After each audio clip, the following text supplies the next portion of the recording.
రాజుల 2వ గ్రంథం 4వ అధ్యాయం దగ్గరికి రండి. అందులో రాయబడిన ఒక మాటని ఈరోజు నేను ధ్యానం చేయాలని పరిశుద్ధాత్మ ద్వారా ప్రేరేపించబడుతున్నాను. 13వ వచనాన్ని చదువుకుందాం. రాజుల 2వ గ్రంథం 4వ అధ్యాయం 13వ వచనం చదువుతున్నాం. అతడు నీవు ఇంత శ్రద్ధాభక్తి మా యందు కనపరిచితివి. అతడు నీవు ఇంత శ్రద్ధాభక్తులు మా యందు కనుపరిచితివి, నీకు నేనేమి చేయవలెను. అందరూ ఈ మాట నాతో చెప్పండి. నీకు నేనేమి చేయవలెను. ఈ ఆఫర్ కనుక మనకు వస్తే మనం ఏం అడుగుతాం? దైవజనుడు అడుగుతున్నాడు. ఇక్కడ బైబిల్ గ్రంథంలో చాలా ప్రాముఖ్యమైన దైవజనుల్లో ఎలీషా అనే దైవజనుడు ఒకడు. ఏలియా గారి శిష్యుడిగా 8 సంవత్సరాలు ఏలియా గారి దగ్గర పరిచర్య చేసి ఆయన చేతుల మీద నీళ్లు పోసి ఏలియా గారు పరలోక రాజ్యానికి ఆరోహణం అవుతున్నప్పుడు, తీసుకుని పోబడుతున్నప్పుడు 2 పాళ్ళ ఆత్మ నాకు కావాలి అని ఏలియా దగ్గర అడిగి పొందుకొని ఎలీషా అద్భుతమైన ప్రవక్తగా దేవుని కార్యాలు ఎన్నో జరిగించాడు. పూర్వదినాల్లో దేవుడు ప్రవక్తలను ఎన్నుకున్నాడు. వారి ద్వారా దేవుని మాటలు చెప్పడం మాత్రమే కాకుండా అద్భుతాలు జరిగాయి, ఆశ్చర్యకార్యాలు జరిగాయి. వారు ప్రార్థనలు చేసినప్పుడు చనిపోయిన వారు బ్రతికారు. ఎన్నో అసాధారణ కార్యాలు దేవుడు ప్రవక్తల ద్వారా జరిగించాడు. ప్రవక్తల గొప్పతనం అని నేను చెప్పట్లేదు, కానీ ప్రవక్తలను వాడుకున్న దేవుడు ఎప్పుడు గొప్పవాడే. దేవుని నామమున స్తోత్రం కలుగును గాక. అయితే ప్రవక్తల యొక్క సంసిద్ధత కూడా చాలా ప్రాముఖ్యమే. దేవుడు ఒక వ్యక్తిని వాడుకోవాలి అంటే ఆ వ్యక్తిలో సమర్పణ, సంసిద్ధత, పట్టుదల, దేవుని కార్యాల పట్ల ఆసక్తి కూడా చాలా అవసరం. ఎలీషాలో అవన్నీ కూడా ప్రస్ఫుటంగా కనబడుతున్నాయి. ఏ విధమైన లోపం లేక దేవుని ఆరాధించాడు ఎలీషా. రోషం కలిగిన ప్రవక్తగా దేవుని కొరకు జీవించాడు.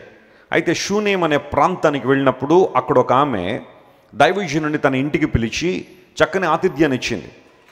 ఆ ఆతిథ్యం ఎంత గొప్పది అంటే దైవజనుని కోసం వారి ఇంటి పైన ఒక గది కట్టించి దానిలో ఒక మంచము, ఆ తర్వాత ఒక బల్ల, ఒక పీట, ఆ తర్వాత దీపస్తంభం, 4 ప్రాముఖ్యమైన విషయాలని దానిలో పెట్టి దైవజనునికి ఏ లోటు రాకూడదు.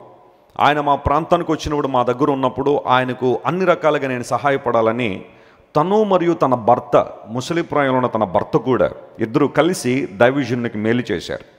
అంత గొప్ప మేలు చేసిన తర్వాత దైవజనుడు ఆమెను అడుగుతున్నాడు, లేదా తన సేవకుని పంపించి అడుగుతున్నాడు, ఇంత శ్రద్ధాభక్తి మా పట్ల నువ్వు కనపరిచావు కనుక, you have been so concern with lot of care, what can I do for you? నువ్వు మా పట్ల ఇంత కన్సర్న్ చూపించావు కాబట్టి, దేవుని సేవకునిగా నన్ను ఇంత గౌరవించావు కాబట్టి, ఇంత శ్రద్ధాభక్తి నువ్వు కలిగి ఉన్నావు కాబట్టి, నీకేం కావాలో చెప్పు, నేను ఇస్తాను, లేదా ప్రార్థన చేస్తానని దైవజనుడు ఓ చక్కని వాగ్దానం ఇచ్చాడు. వాగ్దాన ప్రకారమే ఆమె జీవితంలో అద్భుతం జరిగినట్టుగా కూడా ఆ తర్వాత ఆ వచనాల్లో మనం చూస్తున్నాం. శ్రద్ధాభక్తులు మా పట్ల చూపించా. You have been so concern with lot of care. దైవజనుని పట్ల, దేవుని పట్ల షూనేములో ఉన్న ఆ స్త్రీకి చెప్పండి ఏముందట? శ్రద్ధాభక్తి ఉంది. ఇది మనం గమనించాల్సిన విషయం. నిత్య జీవితంలో మనం చాలా విషయాల మీద శ్రద్ధ చూపిస్తాం, అవునా కాదా? కొన్ని విషయాలు శ్రద్ధ లేకుండా చేస్తుంటాం కాబట్టి ఫెయిల్ అయిపోతుంటాం. కానీ కొన్ని విషయాలు మనకు చాలా ఇష్టమైనప్పుడు, ఆ పనులు ఎలాగైనా చేయాలనుకున్నప్పుడు చాలా కన్సర్న్ ఉంటుంది, మనకు శ్రద్ధ కలిగి చేస్తూ ఉంటాం. ఎవరైనా ఒక విశిష్ట అతిథి మన ఇంటికి వచ్చినప్పుడు వారికి ఆతిథ్యం చేయాలంటే, ప్రాముఖ్యంగా స్త్రీలు వారికి ఏమన్నా వండి పెట్టాలంటే ఎలా వండుతారు చెప్పండి? చాలా శ్రద్ధగా. ఎందుకంటే వచ్చే అతిథి చాలా విశిష్టమైన వాడు కాబట్టి, గొప్పవారు కాబట్టి, నేను వండే ప్రతి కూర కూడా చాలా బాగుండాలని చెప్పి 2 రోజుల ప్లానింగ్, 1 రోజు నుండి ఎగ్జిక్యూషన్, ఇవన్నీ కూడా చేసి ఎట్టకేలకు ఆ గెస్ట్ని సంతృప్తి పరచాలనే ఆలోచన చాలా మందిలో ఉంటుంది. అదే రోజువారీ వంటల్లో అంత శ్రద్ధ చూపించారు చాలామంది కదా. భర్తకి పిల్లలకి వండి పెట్టాలంటే కొంతమందికి ఎంత బోరింగో, ప్రతిరోజు వండి పెట్టాలా అని భర్తని పిల్లల్ని తక్కువగా చూసేవాళ్ళు చాలామంది ఉంటారు. మనకిష్టమైన పనులు శ్రద్ధగా చేస్తూ ఉంటారు. చూడండి, కొంతమంది శిల్పులు ఉంటారు, వాళ్ళ చేతులకు ఒక రాళ్ళు కానీ లేదా ఒక కొయ్యలు కానీ ఇస్తే చాలా శ్రద్ధగా వాటిని చెక్కుతూ ఉంటారు. మైకెల్ ఆంజెలో అనే ఒక విశిష్టమైన శిల్పకారి ప్రపంచంలో, అతని పేరు తెలియని వారు ఎవరు ఉండరు. మనం ఇటలీ అనే దేశం వెళ్తే, ఇటలీ దేశంలో గొప్ప గొప్ప చర్చెస్ ఉంటాయి. ఆ చర్చెస్ మీద సీలింగ్ మీద బొమ్మలు వేసాడు. సీలింగ్స్ మీద చాలా అద్భుతమైన ఆ చిత్రాలన్నీ కూడా గీసుకుంటూ వచ్చాడు మైకెల్ ఆంజెలో. పైకి వెళ్ళి అక్కడ ఉండి ఎన్నో సంవత్సరాలు కష్టపడి చాలా అద్భుతమైన శిల్పాలు ఎన్నో ప్రపంచానికి అందించాడు మైకెల్ ఆంజెలో. ఒకరోజున అతను ఒక శిల్పాన్ని తయారు చేశారట. చూడ్డానికి చాలా స్టన్నింగ్ ఇమేజ్, అది చూడ్డానికి చాలా అందంగా ఉంది, చాలా బాగుంది. అందరూ వచ్చి మైకెల్ యాంజెలోని చాలా చక్కగా అభినందిస్తున్నారు. You have done a spectacular job, you did a wonderful job అని చాలామంది అతన్ని అభినందిస్తున్నా అతనికి మాత్రం సంతృప్తి రావట్లేదట. ఎందుకోసం అంటే అతను చూస్తున్నప్పుడు ఆ స్కల్ప్చర్లో ఒక లోపం కనబడుతుందట. అది అతనికే తెలుస్తుంది, ఇంకెవరికీ తెలియట్లేదు. ఎందుకంటే అతను శిల్పకారుడు కాబట్టి మరి ఎక్కడో అతను అనుకున్నట్టుగా రాలేదట. వెంటనే అన్నాడు, ఎంతమంది నన్ను పొగుడుతున్నా, ఎంతమంది నన్ను మెచ్చుకుంటున్నా నాకు మాత్రం స్వీయ సంతృప్తి రావట్లేదు. నేను మరలా ఇలాంటిది ఇంకోటి దాన్ని తయారు చేస్తానికి నాకు నిద్రపట్టేలా లేదని చెప్పి దాన్ని పక్కన పెట్టి మళ్ళీ ఇంకోటి తయారు చేశారట. విచిత్రం ఏంటంటే ఈ రెండు ప్రక్కపక్కన పెడితే లోపాలు ఎవ్వరికీ కనబట్టలేదు, అతను ఒక్కడికి తెలుస్తుంది. అంత శ్రద్ధ అనమాట. నేను చెక్కిన బొమ్మ రేపొద్దున్న తర్వాత తరాల్లో ఎవరైనా వచ్చి దీనికి ఈ స్లైట్ చేంజ్ ఉందని కనుక ఎవరైనా అంటే అది నాకు తల తీసేసినట్టు అయిపోతుంది. కాబట్టి నేను ఏ పని చేసినట్టు చాలా డిలిజెంట్గా చేస్తానని మైకెల్ యాంజెలో చేశాడు. కాబట్టే ప్రపంచ చరిత్రలో ఎంతమంది శిల్పకారులు ఉన్నప్పటికీ, ఎంతమంది స్కల్ప్టర్స్ ఉన్నప్పటికీ కూడా అతని యొక్క వర్క్ ఇప్పటికీ కూడా కీర్తించబడుతుందంటే పనిలో అంత శ్రద్ధ అతనికి ఉంది. చాలాసార్లు శ్రద్ధ లేనందువల్లనే ఇబ్బందులు పాలవుతున్నాం, కష్టాలు పడుతున్నాం. బైబిల్ చాలా స్పష్టంగా సెలవిస్తూ ఉంది, శ్రద్ధ గలవాడు ఏమవుతాడట? ఐశ్వర్యవంతుడు అవుతాడు. ఏ ఫీల్డ్లోనైనా నువ్వు చదువుకుంటుంటే చదువులో, ఉద్యోగం చేస్తున్న ఉద్యోగంలో, నువ్వు ఏ పని చేస్తున్నా దానిలో శ్రద్ధ ఉన్నప్పుడు, డిలిజెన్స్ అనేది ఉన్నప్పుడు నువ్వు ఖచ్చితంగా విజయాన్ని సాధిస్తావు. సామెతలలో మరొక మాట నాకు చాలా ఇష్టం. నేను ఎక్కువగా సామెతలు చదువుతూ ఉంటాను. దానిలో చోట ఏముంటుందంటే శ్రద్ధ గలవాడు పుష్టిగా ఉంటాడట. చెప్పండి, ఎలా ఉంటాడట? పుష్టిగా ఉంటాడు. పుష్టిగా ఉండడం అంటే ఇంత లావు ఉంటాడని కాదు అక్కడ అర్థం. ఆరోగ్యవంతంగా ఉంటారు, సక్సెస్ఫుల్గా ఉంటారు, ప్రతి విషయంలో శ్రద్ధ. అయితే షూనేము అనే ఈ ప్రాంతంలో ఉన్న స్త్రీకి దేవుణ్ణి గౌరవించాలి, దేవుని సేవకుని గౌరవించాలి, దేవుని కార్యాల పట్ల శ్రద్ధ కలిగి ఉంది. కాబట్టి ఆమె జీవితంలో ఒక ఆశీర్వాదాన్ని పొందుకున్నట్టుగా లేఖనాల్లో మనం చూస్తున్నాం. ఈరోజు దేవుని మందిరానికి వచ్చిన మనందరిలో కూడా శ్రద్ధ కలిగిన వారంగా మనం ఉండాలని, శ్రద్ధాభక్తులు మనం కలిగి ఉన్నప్పుడు దేవుని పొందుకుంటామని మనం విన్నప్పుడు ఏ విషయాల్లో మనకు శ్రద్ధ ఉండాలి అని కనుక పరిశీలన చేసుకుంటే బైబిల్లోంచి నేను అవకాశాన్ని బట్టి త్వరగా ఒక 5 విషయాలు మీకు చెబుతాను, జాగ్రత్తగా గమనించండి. ఈ 5 మనం శ్రద్ధ కలిగి ఉండగలిగితే దేవుడు మనల్ని కూడా షూనేము స్త్రీని ఆశీర్వదించినట్టుగానే దేవుడు కూడా మనల్ని దీవించడానికి ఆయన ఇష్టపడుతున్నాడు. మొట్టమొదటిగా దేవుని మాట వినడంలో మనం శ్రద్ధ కలిగి ఉండాలని బైబిల్ పదే సెలవిస్తూ ఉంది. గ్రంథాలు తెరుద్దాం. నిర్గమకాండము 19వ అధ్యాయం 5వ వచనాన్ని మనం చదువుదాం. కాగా మీరు నా మాట శ్రద్ధగా విని నా నిబంధన అనుసరించిన ఎడల నడిచిన ఎడల మీరు సమస్త దేశములలో నాకు స్వకీయ సంపాద్యమగుదురు. దేవుని స్తోత్రం చెప్దాం. హల్లెలూయా. మీరు నాకు ఎలా ఉంటారట? స్వకీయ సంపాద్యము అనే మాట. స్వకీయులు అంటే సొంతవారు, సంపాద్యము అంటే సంపాదన కదా. దేవుడట మనలను తన స్వకీయ సంపాద్యంగా చేసుకుంటాడంట. ఎప్పుడు అంటే అక్కడ చిన్న కండిషన్ ఉంది, మీరు నా మాట శ్రద్ధగా విని ఆ మాట ప్రకారం మీరు ఏం చేయాలా? నడవాలి, అనుసరించి నడవండి. నిర్గమాకాండంలో పదే దేవుడు మాట్లాడే విషయం ఇదే. మీరు నిర్గమాకాండం 15వ అధ్యాయం 26వ వచనం తీసినా అక్కడ కూడా అదే మాట ఉండదు, మీరు నా మాట శ్రద్ధగా వినాలని. ద్వితీయోపదేశకాండం అంతా కూడా ఇదే మాటలు కనబడతాయి. ద్వితీయోపదేశకాండం 28 కనుక మనం చదివితే మీరు నా మాటలు శ్రద్ధగా విని ఎడల. ఎందుకు దేవుడు శ్రద్ధగా వినండి అని అన్నిసార్లు చెప్పాడంటే ఇశ్రాయేలీలు కొన్ని సందర్భాల్లో దేవుని మాటను శ్రద్ధగా వినలేదు కాబట్టే చెప్పండి వారు ఏం పొందారు? ఇబ్బందులు పొందారు. వారు దేవుని దీవెనలకు దూరం అయిపోవాల్సిన పరిస్థితి వచ్చింది. దేవుడు చెప్పిన మాటను చెప్పినట్టుగా వారు విననందువలనే వారి జీవితాలు ఎన్నో ఇబ్బందులు ఎదుర్కొన్నారు, కష్ట పరిస్థితులు వారి జీవితంలోకి వచ్చాయి. దేవుడు అన్నాడు, నేను మీతో ఉన్నాను, దాసుల గృహంలోంచి మిమ్మల్ని బయటికి తీసుకొచ్చాను. I take responsibility to lead you to the land of Canaan. Don't worry about anything. మీరు దేని గురించి అధైర్యపడకండి, నా మీద విశ్వాసం ఉంచండి, నన్ను నమ్మండి, నేను మిమ్మల్ని నడిపిస్తాను. పాలు తేనెలు ప్రవహించే దేశానికి మీరు వస్తారు. ఏ దేశంలో అయితే మీరు ఇబ్బందులు పడ్డారో, ఏ దేశంలో అయితే మీరు మట్టి పనిలోనూ జిగట మంటి పనిలోనూ పొలముల పనిలోనూ శ్రమపడ్డారో ఆ దేశంలో మీరు విడిపించి ఫరో బానిసత్వం నుండి, ఐగుప్తు ఇనుప కొలుము నుండి, దాస్యగృహం నుండి మిమ్మల్ని బయట తీసుకొచ్చి మిమ్మల్ని కనాను దేశంగా నేను నడిపిస్తాను, ఆ దేశంలో మిమ్మల్ని స్థాపిస్తానని దేవుడు ఎన్నోసార్లు అనేక మాటలు వారికి చెబితే చిన్న శ్రమ రాగానే, చిన్న ఇబ్బంది రాగానే, చిన్న ప్రతికూలత రాగానే వారు కంగారు పడిపోయి దేవుని ఔన్నత్యాన్ని, ఆయన సామర్థ్యాన్ని ప్రశ్నించేశారు. అది చాలా విచారించాల్సిన విషయం. కష్టం రాగానే దేవుని సామర్థ్యాన్ని ప్రశ్నించి మమ్మల్ని ఎందుకు బయటికి తీసుకొచ్చారు మీరు? మాకు అక్కడే బాగుంది కదా, మాకు లోకమే బాగుంది కదా, లోక అనుభవాలే బాగున్నాయి కదా, మాకెందుకు ఈ పరిస్థితులు కల్పించారు అని మోషే మీద, దేవుని మీద సనగడం ప్రారంభించారు. సనగడం ఎందుకు వచ్చిందంటే వారు దేవుని మాటను శ్రద్ధగా ఏం చేయట్లేదు, వినడం లేదు. దేవుని బిడ్డ జాగ్రత్తగా గమనించు, ఆయన మాటలు నీకు ప్రయోజనకరము నువ్వు నమ్మినప్పుడు, ఆ మాటల్లో నీకు నీ సమస్యలకు పరిష్కారం ఉందని నువ్వు గుర్తించినప్పుడు, దేవుని మాటలు మాట్లాడుతుంటే ఆ మాటలకు పర్వత శిఖరాలు కూడా కదిలించగలిగే శక్తి దేవునికి ఉందని గుర్తించినప్పుడు, ఆయన స్వరము అరణ్యాలను సైతం కదిలించగలిగే ఆ గొప్ప శక్తి గలదని గుర్తించినప్పుడు, ఆయన స్వరము లెబానోను, దేవదారు, మురానులు కూడా విరచగలిగే శక్తి ఉందని గుర్తించినప్పుడు ఆ మాటను శ్రద్ధగా వింటున్నావా? Are you heeding God's word in your daily life? ఆయన మాటను వినే మనసు నీకుందా? వినడందువల్లనే చాలామంది చెడిపోతున్న పరిస్థితులు మనం చూస్తాం. కానీ బైబిల్ సెలవిస్తూ ఉంది, అయ్యో ఇశ్రాయేలు, నీవు నా మాట వింటే ఎంత మేలు అన్నాడు. నా మాట వింటే నీకు ఎంత మేలు, ఎంత ప్రయోజనం. శ్రద్ధ కలిగిన మాటను మనం విన్నప్పుడు, శ్రద్ధగా దేవుని మాటను విన్నప్పుడు ఆ మాటలు మన జీవితాల్లో ప్రయోజనాన్ని తీసుకొస్తాయని లేఖనం చాలా చాలా చాలా స్పష్టంగా సెలవిస్తూ ఉంది. యెరూషలేము అనే ప్రాంతానికి కందాకే అనే రాణి కింద పనిచేసే ఒక ఫైనాన్స్ మినిస్టర్ ప్రభువును ఆరాధించడానికి వచ్చాడు. వచ్చిన తర్వాత ఆ వ్యక్తి రథం వేసుకుని మరలా ఇథియోపియా వెళ్ళిపోతున్నాడు, తన దేశానికి వెళ్ళిపోతున్నాడు. గాజా అనే మార్గం గుండా వెళ్ళిపోతున్నాడు. ఇప్పుడు గాజా అనేది మనకు చాలా ఎక్కువగా వినబడుతున్న మాట న్యూస్లో.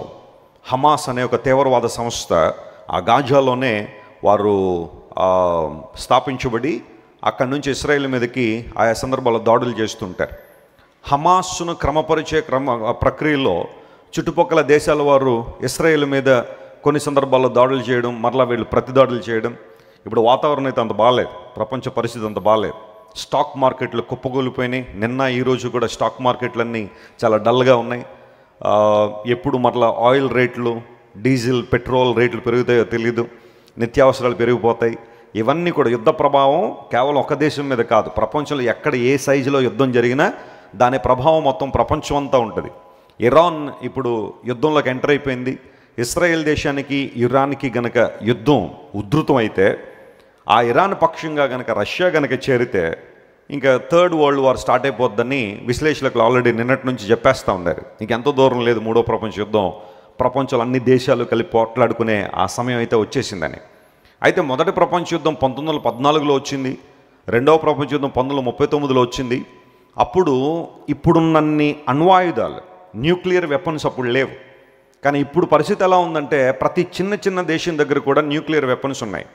వారు అటు చేసి ఇటు చేసి కనుక అణుబాంబులు కనుక ప్రయోగించేస్తే, హైడ్రోజన్ బాంబులు కనుక ప్రయోగించేస్తే ఇంకా భూమి మీద మానవ మనుగడ చాలా కష్టమైపోయే పరిస్థితులు ఉన్నాయి. మొత్తం డెవలప్మెంట్ అంతా కూడా వితిన్ ఫ్యూ డేస్లోనే మొత్తం నాశనం చేసేచ్చు ప్రపంచాన్ని అంతా కూడా. ఇది కొంతమంది విశ్లేషకులను, చరిత్రకారులను చాలా చాలా కలవరపెడతాను. ఇరాన్ అనే దేశం ఇప్పుడు ఇజ్రాయెల్ దేశం మీదకి మిసైల్స్, నేను ఎడదనో 108 మిసైల్స్ ఎన్నో వరుసగా ప్రయోగం చేశారు. ఇస్రాయెల్లో హై అలర్ట్ ఉంది, అందరూ బంకర్లో దాక్కోండి అని. ఎప్పుడేమవుద్దో తెలియని పరిస్థితుల్లో ఇజ్రాయెల్ దేశం, ఒక ప్రక్కన హమాస్, ఒక ప్రక్కన హెజ్బుల్లా, మరొక ప్రక్కన ఇరాన్, ఒకవేళ ఆ ప్రక్కన ఇంకా దేశాలు సిరియా ఇలాంటి దేశాలు కూడా మరలా వారు కూడా యుద్ధానికి కాలు దువ్వితే పరిస్థితులు ఎలా ఉంటాయో తెలియదు అన్నట్టుగా చాలామంది ఉన్న దేవుని బిడ్డలుగా మనం ప్రార్థన చేయాలి. యుద్ధ వాతావరణం సమస్య పోనట్లుగా ప్రార్థన చేయాలి, మన ప్రార్థనలకు అంశాన్ని పెట్టుకోవాలి.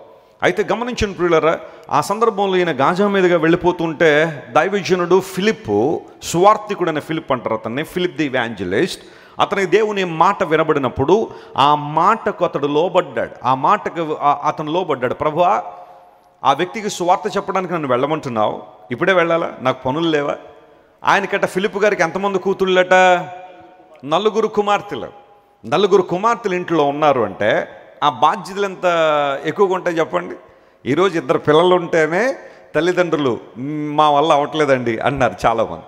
ఆ ఇద్దరు పిల్లల్ని రెడీ చేసి స్కూలు పంపించి వాళ్ళని ఇంటికి తీసుకొచ్చి ఆ తర్వాత వాళ్ళకి కావాల్సినవన్నీ సెట్ చేయడానికే జీవితం అంతా సరిపోతుందని వెస్లీ గారు అన్నట్టుగా. 3 పిల్లలు ఉంటే ఆ పరిస్థితులను మాకు తెలుసు, 4 ఉంటే ఇక్కడ ఎవరో 4 పిల్లలు ఉంటే మీకు తెలుసు ఆ పరిస్థితి. ఫిలిప్ గారికి 4 కుమార్తెలు ఇంట్లో ఉన్నారు. He had so many responsibilities, he had so many schedules, చాలా పనులు ఉన్నప్పటికీ కూడా ఆల్ ఆఫ్ ఎ సడన్గా దేవుడు మాట్లాడే, Philip run after the chariot, రథం వెంబడి పరిగెత్తు అనగానే ఫిలిప్ గారు దేవుని మాటకు లోబడి ఇంకెన్ని పనులున్నా ఎన్ని పరిస్థితులున్నా అవన్నీ ప్రక్కన పెట్టి రథం వెనకాల ఏం చేశారట, పరిగెత్తాడు. ఆ చిన్న ఒబీడియన్స్, ఆ చిన్న విధేయత ఫిలిప్పుకు మాత్రమే ఆశీర్వాదం తీసుకురాలేదు. జాగ్రత్త వినండి, ఆయన వెళ్ళాడు, రథం వెంబడి పరిగెత్తాడు. ఏమంటే ఎండలో రథం వెంబడి పరిగెత్తడం అంటే చిన్న విషయమా? రథం ఏమన్నా స్లోగా ప్రయాణం చేస్తుందా? గుర్రాలు ఒక గంటకు ఒక 60 కిలోమీటర్లు, కనీసం ఒక 40 కిలోమీటర్ల వేగంతో ప్రయాణం చేస్తాయి గుర్రాలు. వాటి వెనకాల దైవజనుడు పరిగెత్తాడంటే ఆయనలో ఎంత ఆశ, దేవుని మాట వినాలని, ఆ మాటకు లోబడాలని. పరిగెత్తి వెళ్ళి అడిగాడు, నువ్వు చదువుతున్నది గ్రహిస్తున్నావా అనే ఒక కాన్వర్జేషన్ ఓపెన్ చేశాడు, ఒక డైలాగ్ ఓపెన్ చేశాడు. ఎవరైనా నాకు వివరించకపోతే నాకు ఎలా అర్థమవుద్ది?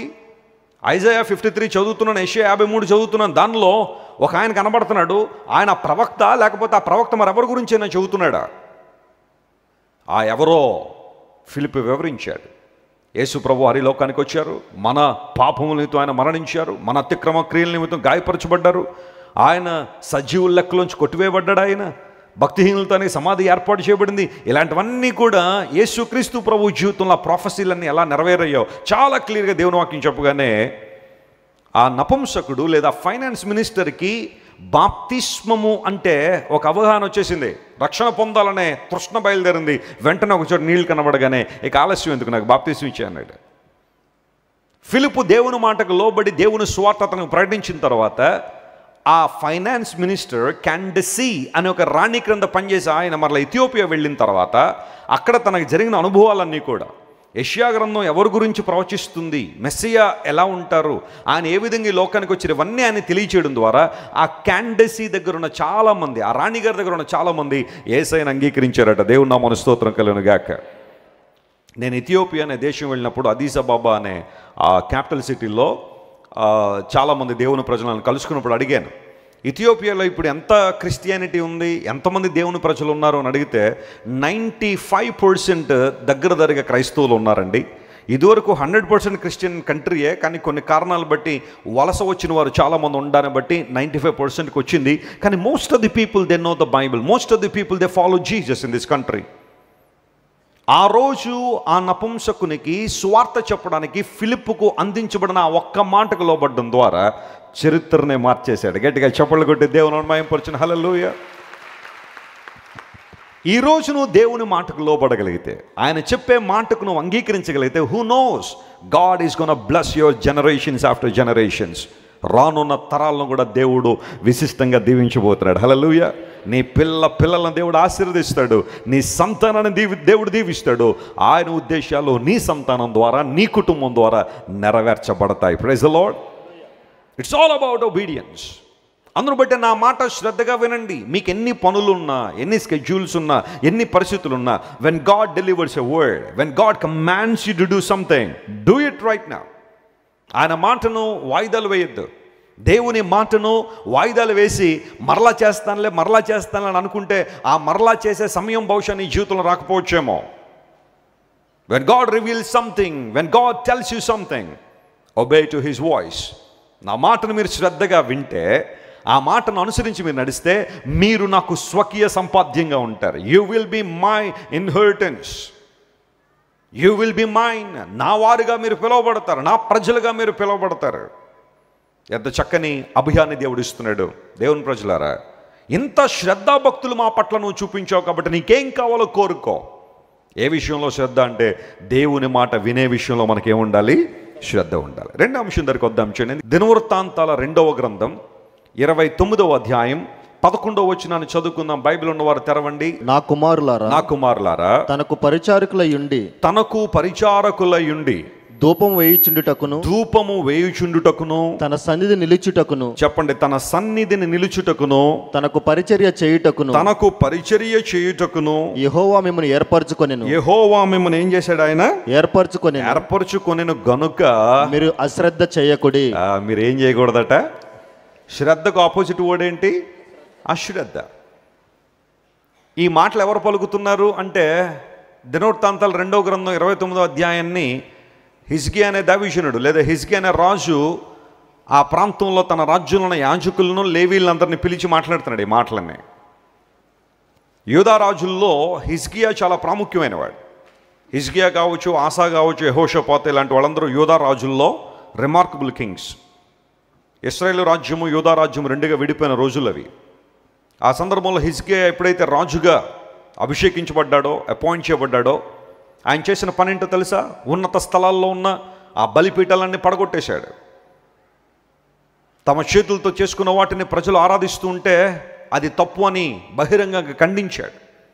సమర్థించలేదు. మీకు ఏది ఇష్టమో అది చేసేయండి, పర్వాలేదు. ఆ సమయానికి మీకు ఏది అనిపిస్తే అది చేసేయండి, ఏది తినాలనిపిస్తే అది తినేయండి, ఏం అనాలనిపిస్తే అది అనేయండి, పర్వాలేదు అని సర్దిపెట్టలేదు హిజ్కియా. దేవుని కోసం నిలబడ్డాడు. నిజ దేవుని వెంబడిస్తున్నామంటే నిజంగా దేవుని ఆరాధించాలంతే, మళ్ళీ కాంప్రమైజ్ అక్కర్లేదు దానిలో. హిజ్కియా చాలా అద్భుతంగా అక్కడున్న యాజకులను లేవీల్ని పిలిచి మాట్లాడుతూ ఎవరనంటే, నా కుమారులారా వినండి జాగ్రత్తగా, దేవుడు మిమ్మల్ని ఏర్పాటు చేసుకున్నాడు. Praise the Lord. God has chosen you. దేవుడు మిమ్మల్ని ఏర్పాటు చేసుకున్నాడు. ఎందుకు ఏర్పాటు చేసుకున్నాడు అంటే, జాగ్రత్త వినండి, ధూపము వేయడానికి, పరిచర్య చేయడానికి, ఆ తర్వాత దేవుని కార్యములు నెరవేర్చడానికి. స్పష్టంగా అక్కడ రాయబడింది, తనకు పరిచారకులయుండి ధూపం వేయడానికి, తన సన్నిధిని నిలవడానికి దేవుడు మిమ్మల్ని ఏం చేశాడు? ఆయన ఏర్పాటు చేసుకున్నాడు. ఆ కాలంలో యాజకులు లేవీలకే ఆ భాగ్యం దక్కిందేమో కానీ నూతన నిబంధనలో మనందరికీ కూడా ధూపం వేసే భాగ్యం దక్కింది. స్తోత్రం చెప్పండి, హల్లెలూయా. అందును బట్టి ఇప్పుడు కొన్ని సంఘాలలో ధూపం వేసినట్టుగా మనం కూడా వచ్చేటప్పుడు 4 బొగ్గులు 2 సాంబ్రాణి కణికలు పట్టుకొచ్చి పొగేసేద్దామా మందిరంలో? కొన్ని డినామినేషన్ల వారు ఆరాధన మొదలు పెట్టగానే పొగేసేస్తూ ఉంటారు చర్చ్ అంతా. అదా ధూపం వేయడం అంటే? లిటరల్గా తీసుకుందాం మాటను. కీర్తన గ్రంథం 141:2, నా ప్రార్థన ధూపం వలె, నేను చేతులెత్తుట సాయంకాలపు నైవేద్యం వలె. ఎంత చక్కని మాట అది. నూతన నిబంధనలో ధూపము అనే మాటను మనం అర్థం చేసుకోవాలంటే ప్రార్థన. అది కొంతమంది దేవుని దగ్గరికి వచ్చి నిద్రా ధూపం వేస్తూ ఉంటారు. ఎప్పుడు ఏ ధూపం అది? రాగానే అపవాది అంటాడు వేసే ధూపం అనగానే ఇక జాగ్రత్తగా ముసుగేసేసుకొని స్త్రీలు అయితే చక్కగా నిద్రా ధూపం వేసేస్తూ ఉంటారు చాలామంది. అదమ్మా దానికోసం వచ్చాను ఎంత ప్రయాసపడి ఇక్కడికి? ఆ నిద్రపోయేది ఇంటి నిద్రపోవచ్చు కదా నువ్వు. దేవుని మందిరానికి వచ్చి నిద్రా ధూపం వేస్తావా ఇక్కడ? ఒకసారి ఒక సంఘంలో ఒక ఆయన అలాగే కంప్లైంట్ చేసాడు పాస్టర్ గారి దగ్గర. పాస్టర్ గారు, ఈ వ్యక్తి నన్ను చాలా డిస్టర్బ్ చేసేస్తాడండి. ఏమవుతుంది బాబు? మీరు మెసేజ్ మొదలు పెట్టుకుని నిద్రపోతున్నాడండి, ఈయన గొరక పెట్టి నిద్రపోతున్నాడండి అన్నాడు. పోన్లేవా, అతను నిద్రపో, నువ్వు విను దేవుని వాక్యం అంటే, మరి నా నిద్రపోతుంది కదండి అన్నాడండి ఈయన. ఓహో అదే ప్రాబ్లం ఇది. ఈయన వాక్యం వినాలని కాదట, ఈయన నిద్రపోతుంటే ఆయన గొరక పెడుతుంటే ఈయన నిద్ర అయిపోతుందంట, డిస్టర్బ్ అయిపోతుందట. దేవుని మందిరంలోకి వచ్చి నిద్రా ధూపం వేస్తున్నావా నువ్వు? నా ప్రార్థన, నేను చేసే ప్రార్థన హృదయాన్ని తెరిచి ప్రభువా నా మనసును కృమ్మరించి, హన్నా వలె నీ సన్నిధిలోకి వచ్చి నా హృదయాన్ని కృమ్మరించి, ఆ కృమ్మరింపు నీ సన్నిధికి ధూపం వల్లే రావాలి నాయన. హిజ్కియా అంటున్నాడు, అక్కడున్న యాజకులు లేవీలందరినీ పిలిచి, దేవుడు మిమ్మల్ని ఏర్పాటు చేసుకున్నాడు, ఈ విషయాన్ని చేయడానికి మీరు అశ్రద్ధ చేయకండి, ప్రార్థనలో అశ్రద్ధగా ఉండకండి. అక్కడ మీరు పరిచారకులై ఉండి పరిచర్య చేయడానికి అన్న మాట హిబ్రూలో పరిచర్య అనే మాట షరాత్ అనే పదం వాడారు అక్కడ. ఆ వాడబడిన పదం షరాత్. దానికి అర్థం ఏంటో తెలుసా? You are a worshipper of God. దేవుణ్ణి ఆరాధిస్తున్నారు మీరు. ప్రార్థన చేయడానికి దేవుడు మిమ్మల్ని ఏర్పాటు చేసుకున్నాడు, తన సన్నిధిని నిలవడానికి దేవుడు మిమ్మల్ని ఏర్పాటు చేసుకున్నాడు, ఆయన్ను ఆరాధించడానికి దేవుడు మిమ్మల్ని ఏర్పాటు చేసుకున్నాడు. కనుక ఈ 3 విషయాల్లో మీరు ఎప్పుడు ఎలా ఉండకండి? అశ్రద్ధగా ఉండకండి. ఆయన మాట వినడంలో శ్రద్ధ ఉండాలి. రెండవది ధూపం వేయడంలో మనకు శ్రద్ధ ఉండాలి, అనగా ప్రార్థన చేయడంలో శ్రద్ధ ఉండాలి. నువ్వు ప్రార్థనలో పలికే మాటలు చాలా జాగ్రత్తగా దేవుని సన్నిధిలో పలకాలి. ఆ ప్రార్థన దేవుని సన్నిధిలో యథార్థంగా నువ్వు చేసే వ్యక్తిగా ఉండాలి. నీ హృదయాన్ని దేవుని సన్నిధిలో కృమ్మరించుకుని దేవుని సన్నిధిలో ప్రార్థన చేయాలి. అరమరికలకు కానీ అనుమానాలకు కానీ మీమాంసాలకు కానీ నీ హృదయంలో చోటు ఉండడానికి లేదు. ఎందుకోసం నువ్వు ఏదైతే దేవుణ్ణి అడుగుతున్నావో ఆ మాటలు స్పష్టంగా నువ్వు మాట్లాడాలి. దేవుణ్ణి ఆరాధించినప్పుడు, దేవుని స్తుతించినప్పుడు, ప్రార్థించినప్పుడు నువ్వు అడుగుతున్న దాని మీద నీకు స్పష్టత ఉండాలి. Praise the Lord. అంతేగాని దేవుని సందుకు వచ్చి ప్రభువా నాకు ఏది ఇష్టం అన్నీ నీకే తెలుసు కాబట్టి నువ్వే చేసే ప్రభు అంటే దేవునికి ఇష్టమే కాదంటలేదు. నీకు ఏది కావాలో అన్నీ దేవునికి తెలుసు. But still God has commanded us to ask him. ఆయన అడగాలని దేవుడు ఆశిస్తున్నాడు.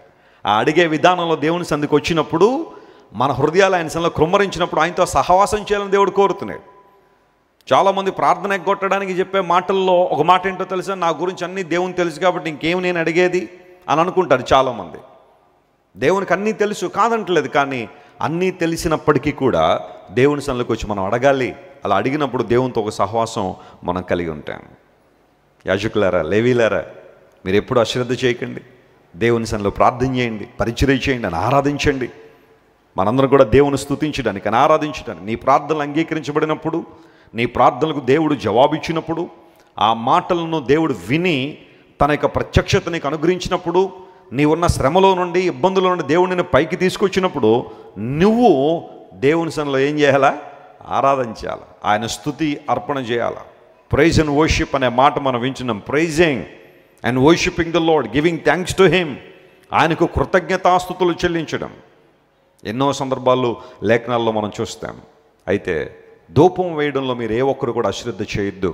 అంతకుముందు చాలామంది రాజుల కాలంలో దేవుని ప్రజలు కావచ్చు, ఇదే యాజక బృందం కావచ్చు, కొంతమంది లేవీలు దేవుణ్ణి మినహాయించి దేవుని ప్రక్కన పెట్టి వ్యర్థమైన స్థలాల్లో ధూపాలు అర్పించారు. అది దేవుని కోపం తెప్పించింది. రోషం కలిగిన దేవుడు ఇబ్బంది పడ్డాడు. ఆయనకు రావాల్సిన మహిమను మరి ఎవరికి ఇవ్వడం దేవునికి ఇష్టం లేదు. ఆ విషయాన్ని గుర్తించిన దేవుడు కొంతమంది దావీదులను దేవుడు ఏర్పాటు చేసుకుని, ప్రవక్తలను, రాజులను ఏర్పాటు చేసుకుని ఒక చక్కని మాట అక్కడ సెలవిచ్చాడు, ధూపం వేయడం మీరు ఎప్పుడు అశ్రద్ధ చేయకండి, ఆయన సన్నిధిని నిలబడండి, నా సన్నిధిని నిలిచే భాగ్యం నీకు ఇస్తానని వాగ్దానం చేసిన దేవుడు. ఎప్పుడు అవకాశం ఉన్నా నువ్వు రాగలిగినప్పుడు దేవుని మందిరానికి వచ్చి ఆయన సన్నిధిలో నిలబడగలిగితే, ఆయన సన్నిధిని ఉండగలిగితే, బైబిల్ సెలవిస్తూ ఉంది నీ సన్నిధిని సంపూర్ణ సంతోషం ఉంది అని. ఆయన ఇచ్చే సంతోషం, ఆయన ఇచ్చే ఆనందం సంపూర్ణమైంది. లోకంలో నువ్వు నిలిచినంతకాలం, లోక సంబంధ కార్యాల్లో నిలిచినంతకాలం తాత్కాలికమైన ఆనందాన్ని, సంతోషాన్ని పొందుకుంటావేమో, కానీ దేవుడిచ్చే ఆనందం సంపూర్ణమైంది. There is fullness of joy in his presence. ఆయన కలిసే స్థలం, ఆయన్ను చూసే స్థలం, ఆయన ముఖాముఖిగా మనం కలుసుకునే స్థలం దేవుని సన్నిధి. దేవుడు అన్నాడు, రండి నా సన్నిధిలో మీరు నిలబడండి, ఈ విషయంలో మీరు అశ్రద్ధ చేయొద్దు.